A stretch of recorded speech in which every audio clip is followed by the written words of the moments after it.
d'ici maintenant 1 minute afin d'être à l'heure et de respecter. Et je vous propose donc de démarrer. Donc, bienvenue sur ce webinaire consacré à la mise en ligne de vos documents patrimoniaux en utilisant donc les logiciels de I2S, donc la suite LIMB. Au niveau de l'agenda, je vous propose donc de découvrir la chaîne complète depuis la numérisation, quelles sont les étapes pour aller jusqu'à la mise en ligne de vos documents en passant par les étapes d'amélioration d'images pour pouvoir publier dans les meilleures conditions. Donc une petite présentation, donc Denis Lupin, je suis donc responsable de l'équipe avant-vente chez Spigraph et en charge tout particulièrement donc de la partie scanner de livres, donc tout ce qui est scanner spécialisé destiné à la numérisation patrimoniale. Une seule slide sur Spigraph pour vous rappeler donc qui est Spigraph. Spigraph est le fournisseur numéro 1 de scanners et de solutions de capture sur la zone Europe et Afrique. Spigraph, c'est 300 personnes et sur la partie patrimoine, on équipe la plupart des bibliothèques et des archives nationales. J'en profite pour saluer également, donc lors de ce webinaire, on a une dizaine de nationalités qui sont représentées, donc bonjour à tous ceux qui nous ont rejoints depuis différents pays, notamment depuis l'Afrique. On va parler plus particulièrement donc de l'offre de I2S. I2S donc travaille en partenariat avec Spigraph depuis maintenant plus de 15 ans. I2S est vraiment spécialisé dans la vision numérique. Donc c'est une société française basée à Bordeaux.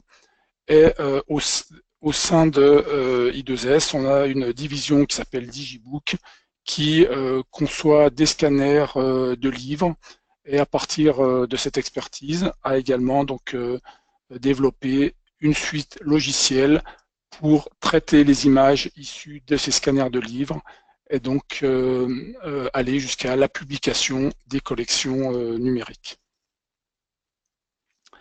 Donc, au niveau justement de cette publication, on va regarder en détail donc les 3 étapes nécessaires pour justement partager. Donc la première étape consiste à numériser les ouvrages.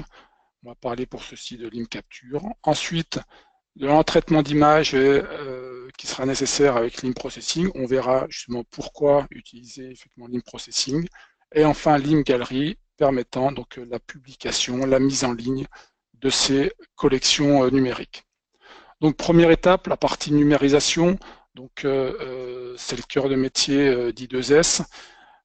Et I2S propose aujourd'hui une gamme complète pour numériser les livres, quelle que soit la taille, donc du format A3 jusqu'au double A0, avec l'intérêt, c'est que selon le format, on va utiliser la technologie la plus adaptée, à savoir pour du format A3, A2, on va utiliser donc des caméras matricielles avec une résolution de plus de 70 millions de pixels. Et quand on va être sur des formats supérieurs, donc A1, A0 ou double A0, on va utiliser des caméras donc linéaires, des capteurs linéaires, permettant d'obtenir des résolutions jusqu'à 600 dpi sur un format A0 par exemple.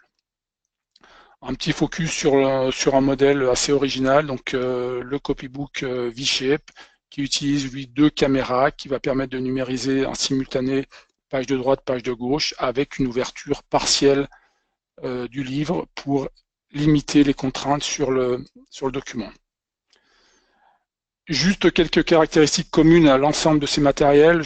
Ce n'est pas le but aujourd'hui de vous présenter en détail les scanners, mais c'est juste vous montrer effectivement quelques caractéristiques.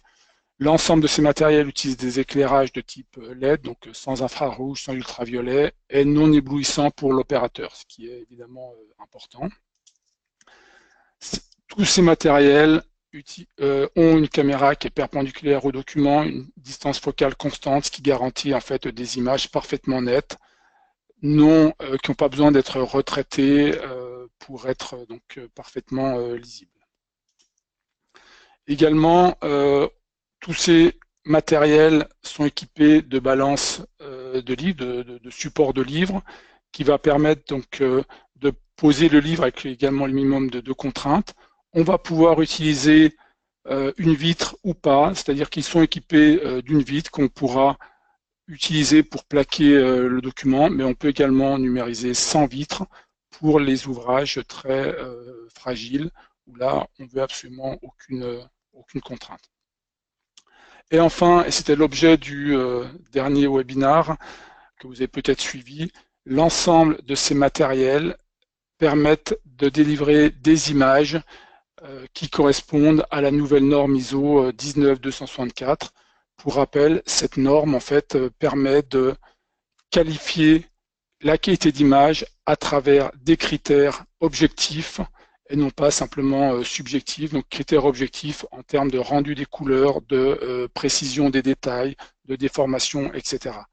Si vous voulez plus d'informations, n'hésitez pas à revenir vers moi pour cette partie donc qualité d'image ISO. Donc l'ensemble de ces matériels permettent de délivrer des images qui sont conformes à cette norme ISO. Voilà pour la partie numérisation. L'étape d'après, une fois qu'on a numérisé dans les meilleures conditions, ça va être de faire du traitement d'image. Alors vous allez me dire pourquoi faire du traitement d'image dans la mesure où on va numériser avec des outils performants qui vont directement permettre de faire un certain nombre de traitements d'image. Je suis d'accord avec cette remarque. Les scanners peuvent effectivement faire du détourage, du redressement, de la correction de courbure, de l'OCR, etc.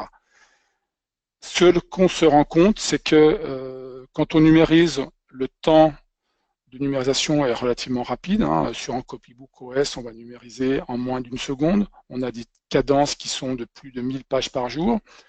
Si l'on effectue ces différents traitements au moment de la numérisation, donc le redressement, le détourage se fait en temps réel. Le redressement, la correction de courbure, par contre, va nécessiter quelques secondes. L'OCR également. Si on veut convertir en PDF-A, ça c'est en temps réel. Si on veut convertir en JPEG 2000, on peut également avoir des temps de traitement. Et si on veut faire par exemple la pagination, c'est une opération manuelle. Donc le fait de vouloir réaliser ces opérations directement sur le scanner de livre va réduire de manière très importante la productivité. De plus de 1000 pages par heure, on va obtenir une productivité qui va être peut-être de 100, 200 pages à l'heure au maximum.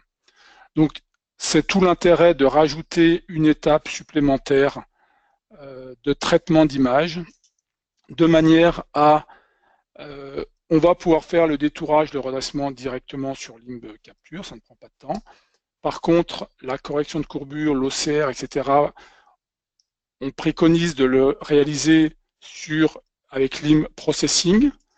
Et Limb Processing va également permettre d'ajouter d'autres opérations, par exemple le contrôle qualité, éditer des rapports de contrôle, extraire des tables de matière, faire de la correction OCR, faire de l'OCR, mais également de la correction OCR, faire des exports multiples, différentes résolutions, différents formats, différentes destinations, et également de joindre des métadonnées qu'on va pouvoir saisir dans Limb Processing, qu'on va pouvoir importer d'autres systèmes. Donc c'est tout l'intérêt de rajouter cette étape Limb Processing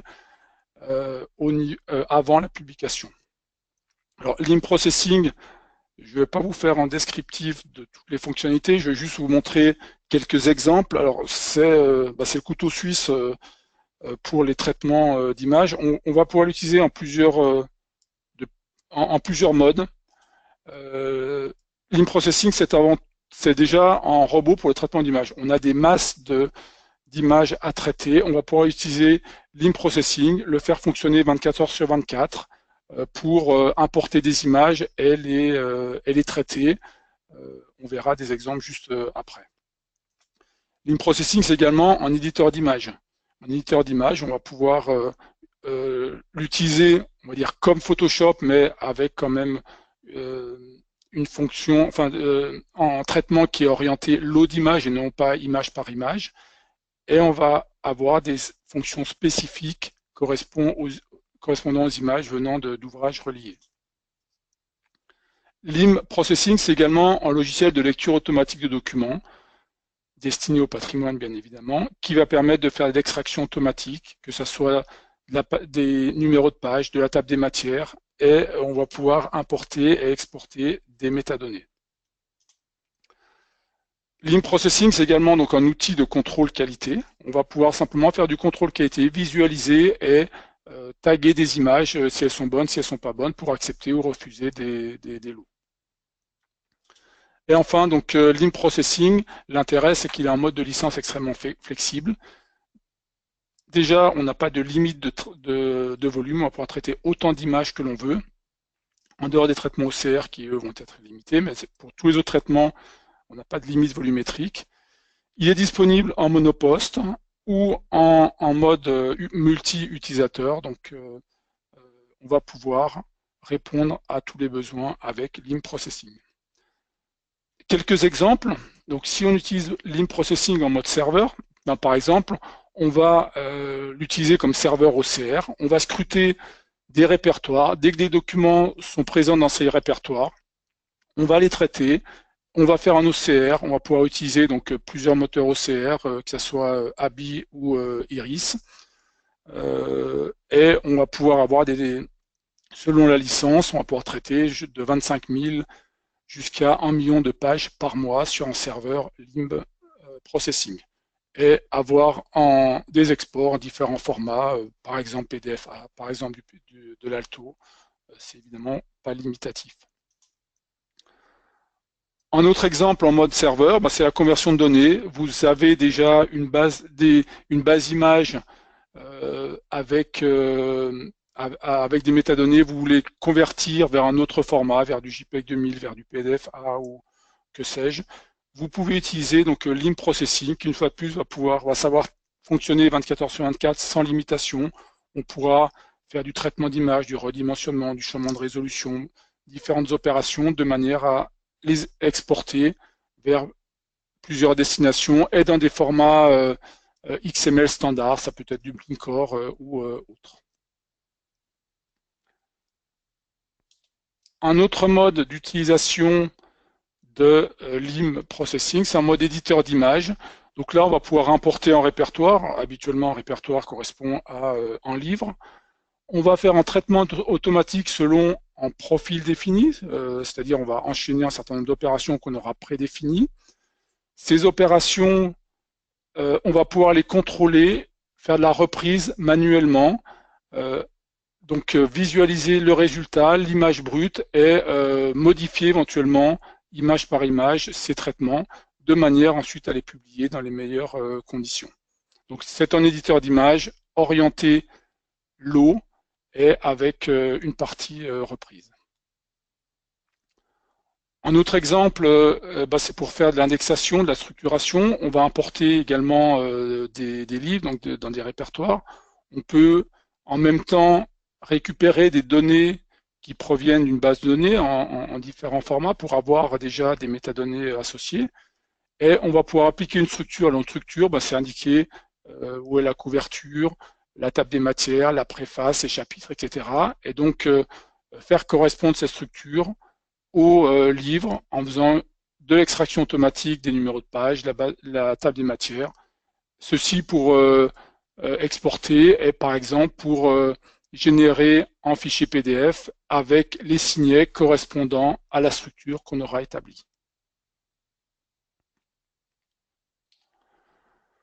Encore un autre exemple de l'utilisation de l'IM Processing en mode contrôle qualité.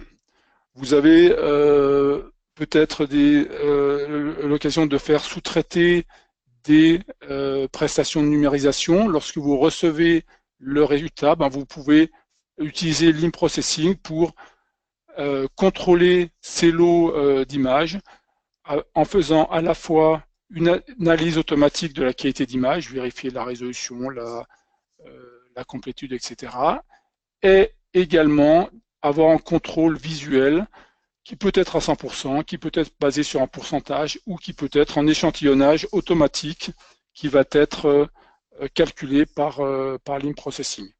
Et donc, on va éditer en rapport de contrôle que vous pourrez fournir à votre fournisseur pour dire, voilà, j'ai contrôlé les lots d'image, j'ai tel lot qui a été refusé pour telle et telle raison. Voilà donc pour différents cas d'utilisation de Lean Processing. L'étape suivante étant la publication. Lean Processing va générer donc les documents avec les métadonnées associées. Le but est ensuite de directement les publier. Et pour les publier, on va pouvoir utiliser donc Lean Gallery. Alors Lean Gallery, on va directement aller naviguer dans différentes bibliothèques Lean Gallery, mais avant ceci, donc qu'est-ce que c'est? C'est une solution clé en main, extrêmement flexible, disponible en mode SaaS ou en mode licence, c'est-à-dire vous pouvez avoir un abonnement annuel ou acheter la licence. On peut se charger de l'hébergement donc dans le cloud ou vous pouvez privilégier un hébergement sur un de vos serveurs. On va voir en termes de recherche donc différents axes pour pouvoir rechercher les documents. C'est une plateforme qui est entièrement paramétrable et qui ne nécessite pas de compétences informatiques pour pouvoir l'administrer. Ça, c'est important. Donc l'intérêt de Lean Gallery, c'est vraiment de donner de la visibilité à vos collections, permettre de consulter d'une nouvelle manière, d'une manière extrêmement conviviale. On verra qu'on pourra partager également avec d'autres bibliothèques et bien évidemment accéder aux réseaux sociaux. Là, on va directement ouvrir une base Lean Gallery. Alors, l'adresse qui est ici, vous pouvez vous connecter dessus. C'est une base de démo Lean Gallery qui est maintenant accessible. Et on va utiliser cette base de démo, mais également des bases, des bibliothèques réelles pour pouvoir démontrer les possibilités. Déjà, donc, Lean Gallery, selon les clients, on va avoir différents accès. Là, on a des bases réelles. Par exemple, si je vais sur le site de l'INHA, on va retrouver Lean Gallery complètement intégré avec la charte graphique de l'INHA. Si je vais maintenant, par exemple, chez Archimag, qui a numérisé tous les documents d'Archimag depuis la création, voilà donc à quoi ressemble effectivement Lean Gallery sur le site Archimag. On va encore reprendre en autre exemple pour aller par exemple à la bibliothèque Méjane pour voir effectivement Lean Gallery également, donc avec une présentation qui est différente avec par exemple l'affichette ici, l'affichage de vignettes. Donc on va afficher comme ceci toutes nos images. Si on regarde déjà maintenant, si on veut afficher un document, je sélectionne celui-ci, on va accéder à sa notice complète et si je le sélectionne, on va pouvoir le visualiser et avec, on va pouvoir zoomer pour voir la pleine définition de du document. Différents modes d'affichage, on va pouvoir voir les vignettes, donc voir l'ensemble du document, donc quand il s'agit d'un livre. On va pouvoir être en mode feuilletage et on pourra également avoir le mode zoom ici pour pouvoir naviguer facilement dans le document. Ce que l'on retrouve également ici, c'est les signets qui auront pu être saisis dans Lean Processing ou qu'on peut être importés. Et si je sélectionne en signet, on va se positionner directement. Là, on était sur foulage du raisin. Et on voit effectivement la page où l'on retrouve effectivement le foulage du raisin. Donc, là, on est sur la consultation de documents qu'on a numérisés, donc de type livre, mais l'IM Processing va permettre, l'IM Gallery, pardon, va permettre de visualiser non seulement des documents issus de collections de livres numérisés, pardon, mais on va pouvoir visualiser d'autres types de documents. Si je reviens ici sur mon site de démo et qu'on regarde les types de documents, on va retrouver par exemple des images 3D, de la vidéo, du texte, de l'audio, etc. Si on regarde par exemple en 3D, qu'est-ce que l'on va retrouver? Là, je prends un document 3D et je vais pouvoir le visualiser selon tous ses côtés. Je vais pouvoir également le zoomer pour pouvoir donc le manipuler comme je veux, donc en mode 3D. Donc, l'IM Gallery va savoir effectivement gérer tous les documents que vous souhaitez publier et donc montrer à vos visiteurs. Alors, si on regarde maintenant au niveau recherche, comment est-ce que l'on va pouvoir rechercher? Alors là, de la même manière, je vais revenir sur un site réel. Pardon, je vais revenir par exemple sur Archimag. Archimag, comme je vous l'ai dit, a publié donc toute sa collection depuis sa création. Si je recherche simplement Spigraph au niveau d'Archimag, donc là, on va retrouver ici 37 résultats. 37 résultats, je ne vais pas consulter mes 37 résultats. Je vais utiliser une autre recherche, donc je vais cascader avec une autre recherche, par exemple la frise chronologique, où là, je vais sélectionner à quel moment je veux les résultats uniquement sur la période, par exemple 2001. Et donc maintenant, j'ai plus que 7 résultats qui correspondent. Donc j'ai utilisé cette frise chronologique pour réduire les recherches. Et voilà, donc maintenant j'ai 7 résultats. Si je navigue, je vois donc la notice. Et j'ai possibilité maintenant, j'ai fait une recherche en fait plein texte, les documents ont été OCRisés, donc je peux voir où se trouve en l'occurrence Spigraph.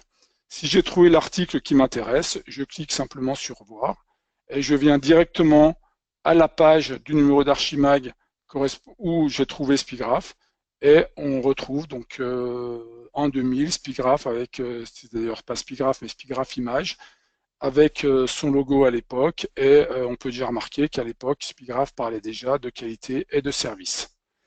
Donc voilà une manière pour retrouver, donc à la fois en utilisant les mots-clés et une frise chronologique.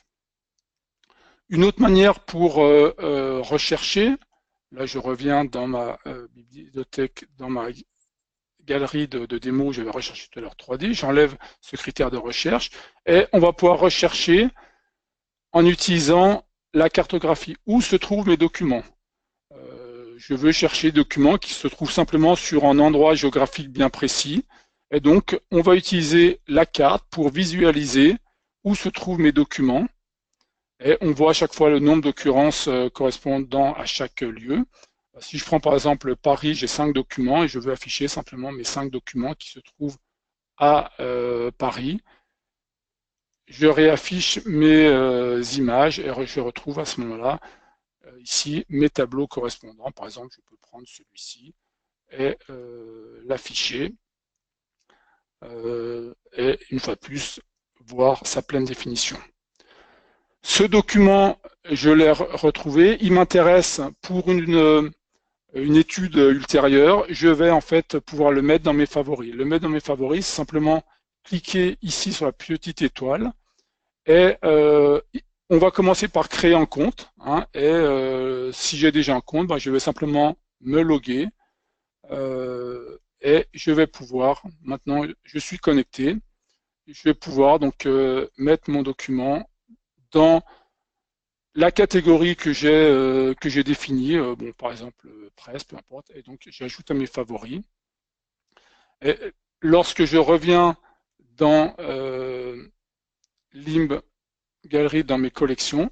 J'ai maintenant une rubrique supplémentaire, mes favoris, où là je vais pouvoir retrouver donc tous mes favoris ou les favoris correspondant simplement à la rubrique presse que j'ai créée. Donc on va comme ceci pouvoir définir la liste des documents que l'on veut réétudier par la suite. Alors, une fonction intéressante de LibGallery, c'est les expositions. Exposition, c'est une fonction qui va permettre de mettre en valeur certaines collections. Donc, on va pouvoir directement avec LibGallery créer des pages web en rédigeant du texte, en rajoutant des documents issus de sa propre collection. Si je prends donc par exemple cette collection, je clique sur un document. Donc là, toujours pareil, on va pouvoir le consulter, zoomer dessus. Et si je regarde les informations de ce document, je me rends compte qu'en fait, il est à l'INHA. C'est-à-dire que ce document a été moissonné, a été en fait récupéré d'une autre bibliothèque numérique qui est à l'INHA. J'ai possibilité de voir le lien et de consulter ce document directement sur le site de l'INHA ou de le récupérer donc sur ma librairie ici locale. Alors vous allez me dire, c'est assez simple parce que l'INHA utilise LibGallery et donc on a simplement mis en relation deux LibGallery. Non, en réalité, on a réellement moissonné les documents et si on prend un autre exemple ici, avec ces documents, si je prends par exemple ce document qui est ici, voilà, un document, un livre, si on regarde les informations, il vient en fait de Gallica, donc Gallica n'utilise pas LibGallery, et on va retrouver le lien ici avec Gallica, donc je peux accéder à ce document directement sur la bibliothèque donc Gallica, ou au niveau donc de LibGallery, on a récupéré simplement les métadonnées et le lien. Le document donc n'est pas hébergé dans LibGallery, mais on va en fait pour le consulter récupérer les informations sur Gallica. Donc c'est ce qu'on appelle en fait le moissonnage. On utilise pour ceci en lien OAI, donc c'est un lien standard entre les bibliothèques. Et donc, les bibliothèques autorisent en moissonnage et de la même manière, LibGallery, sa propre bibliothèque, on va autoriser tel ou tel document à être moissonné par d'autres collections.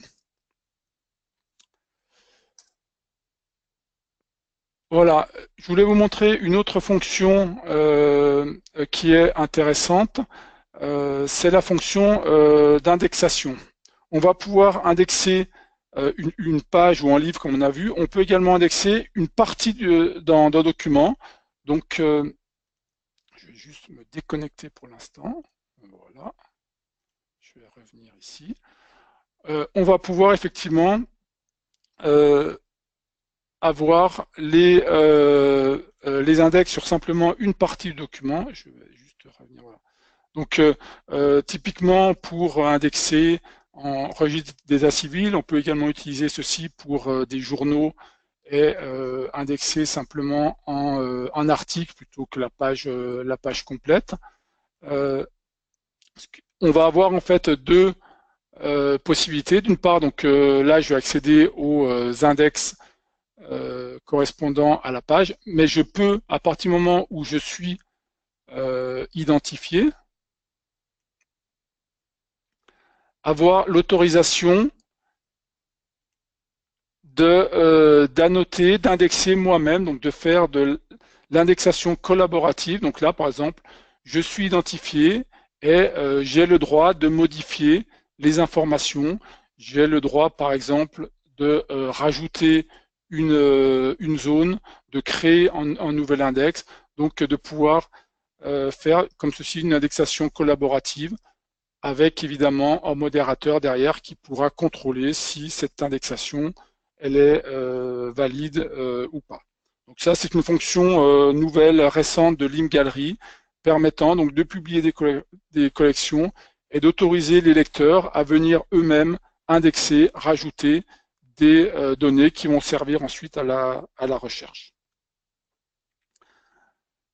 Je vous ai dit donc effectivement LibGallery était particulièrement facile à administrer. Je vais vous montrer juste en deux écrans comment administrer LibGallery. Donc là, je rentre dans la partie administrateur où on voit donc déjà ici le tableau de bord complet. On va pouvoir voir l'audience, donc tout le flux jour par jour, qu'est-ce qui était consulté, par quel biais arrivent les lecteurs, quels sont les documents qui sont consultés. Donc on a un tableau de bord complet de l'activité de notre site. Donc ça c'est quand même très intéressant, savoir quelles sont les collections, les documents les plus consultés et ainsi de suite. Et si l'on veut ajouter une page, c'est extrêmement simple, on va le faire en direct. Là, j'ajoute une page. On vient juste de recevoir en fait les nouvelles brochures justement LibGallery. Donc, je vais taper brochure LibGallery. Je vais récupérer cette brochure. Donc, ici dans Médias, je vais simplement amener mon document dans je vais recommencer la manip. Voilà. Je vais amener mon document ici donc en faisant du drag and drop. Je vais publier mon document. Donc là, on voit, on autorise ou pas ce document à être visible et donc à être moissonné par d'autres bibliothèques via le lien OAI.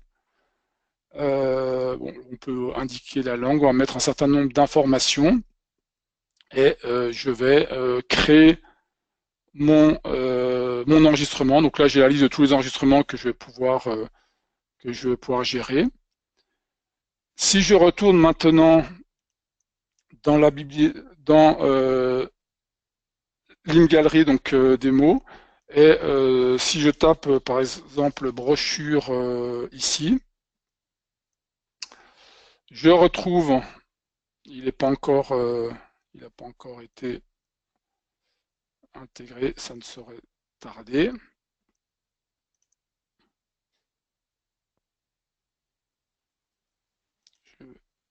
Voilà.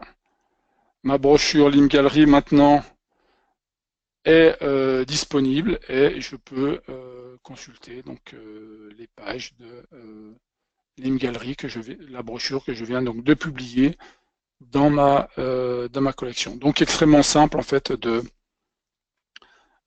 publier des informations. Donc là évidemment c'est un seul document, on peut le faire en mode lot pour directement intégrer des répertoires complets ou des collections complètes.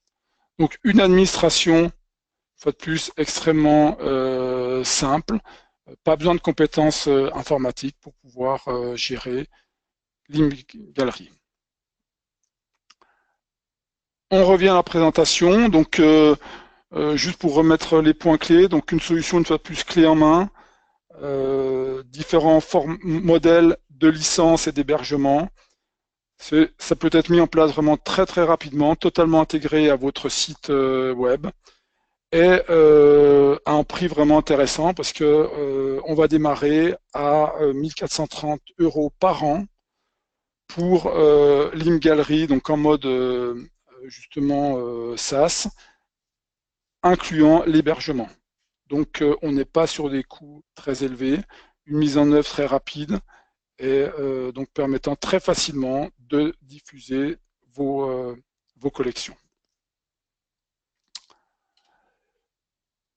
Voilà, donc j'en ai terminé avec la présentation. Je pense avoir à peu près respecté l'horaire qu'on avait fixé, une demi-heure, j'ai dépassé un tout petit peu. Juste pour vous donner les prochains rendez-vous, déjà, donc on peut déjà noter donc Archimag, pas le dernier, l'avant-dernier numéro où on avait un dossier scanner de livres très complet, parlant notamment donc d'I2S. En prochain rendez-vous dans 2 semaines que j'animerai pour présenter donc le copybook Open System. Des journées de démonstration planifiées, donc on sera le 17 octobre à Metz au musée de la Cour d'Or, le 19 à Bruxelles au musée de la bande dessinée, une journée qu'on a prévue en Bretagne à Saint-Brieuc le 24 octobre. Évidemment, on est toujours disponible à nos showrooms, donc Paris, Val-de-Fontenay, Lyon à Saint-Quentin-Fallavier. Et pour tout ce qui est LIMB, très facile à organiser des démos à distance, donc en mode web, que ce soit LIMB Capture, LIMB Processing ou LIMB Galerie. Donc je vous avais pas dit jusqu'à maintenant, mais bien évidemment, je suis disponible pour vos questions. Alors utilisez de préférence le mode chat ou question au niveau du webinar pour me poser des questions. Sinon, vous retrouvez ici donc l'adresse où vous pouvez consulter et naviguer donc sur LIMB Galerie. Vous retrouvez l'agenda et toutes mes coordonnées si vous souhaitez me contacter ultérieurement. Donc, si vous avez des questions, tapez-les donc au niveau du mode webinar. Je vois qu'il y a déjà des questions, donc je vais. On va pouvoir effectivement utiliser des thésaurus pour pouvoir rechercher et indexer. On a en fait un moteur de recherche donc multifacette qui va permettre effectivement, qui peut s'appuyer sur un thésaurus.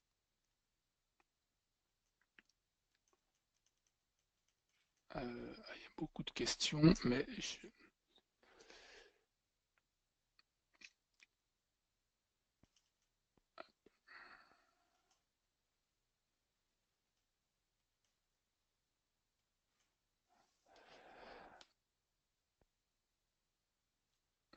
alors, est-ce que l'IM Processing peut exporter du fichier XML MET?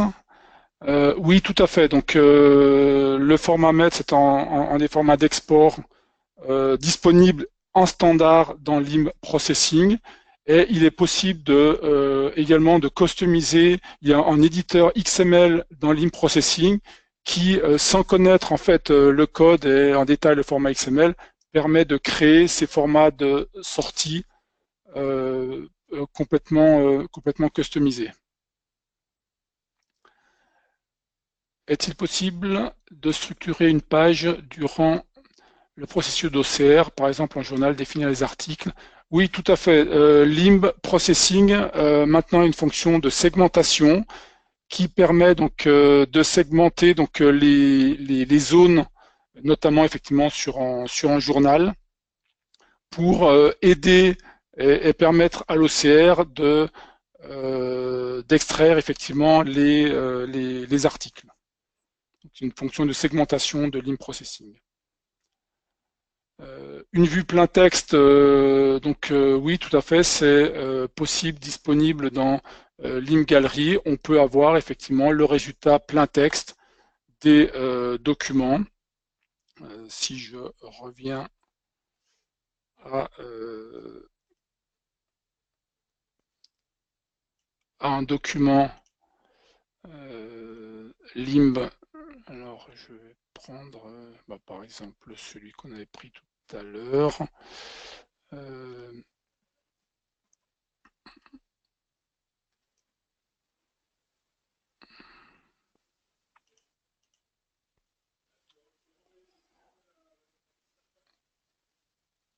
Alors là, en l'occurrence, on ne l'a pas. Ça va dépendre des documents, si on l'autorise ou pas.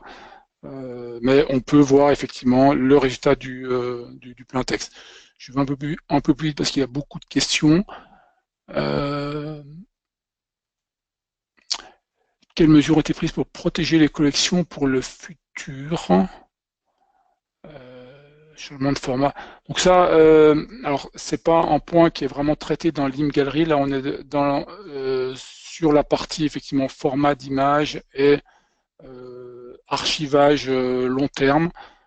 C'est un point que l'on peut aborder en parallèle de cette discussion.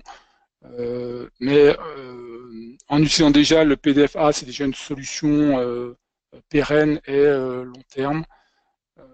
Mais il faut mettre en lien avec effectivement comment on va les sauvegarder et comment on va les préserver. Serait-il possible d'avoir une fonction d'importation, d'exportation de masse des profils créés dans l'IM traitement, donc l'IM processing?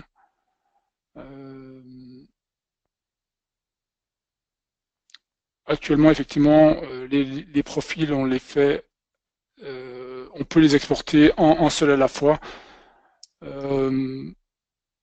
Oui, c'est quelque chose dans l'IM processing qu'on peut effectivement qu'on peut mettre en œuvre.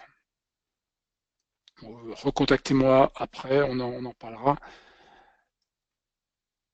Est-il possible de réaliser des traitements de contrôle d'image ou d'indexation en multi-utilisateur? Oui, tout à fait. Quand on utilise en fait l'IM server, donc la première version, on va avoir 5 utilisateurs, et donc les 5 utilisateurs vont pouvoir accéder, alors non pas au même document, mais en tout cas, chaque utilisateur va voir le tableau de bord de l'IM processing et sélectionner en traitement à faire, en livre peut être traité par un utilisateur et repris en contrôle qualité par un autre utilisateur, par exemple. Donc, on est véritablement en mode multi-utilisateur, chaque utilisateur ayant ses propres droits et pouvant ou pas modifier, intervenir sur une étape. L'IM processing, est-il possible d'ajouter une licence ABI? Donc là, pareil, je vous propose de vous répondre après directement. Donc ABI V11 ou ABI V10, donc on peut utiliser effectivement ces deux moteurs de traitement d'image. Je regarde s'il y a encore des questions. En tout cas, n'hésitez pas à me recontacter directement par téléphone, par mail et à votre disposition pour des présentations plus complètes. Merci à tous pour votre participation et à très bientôt.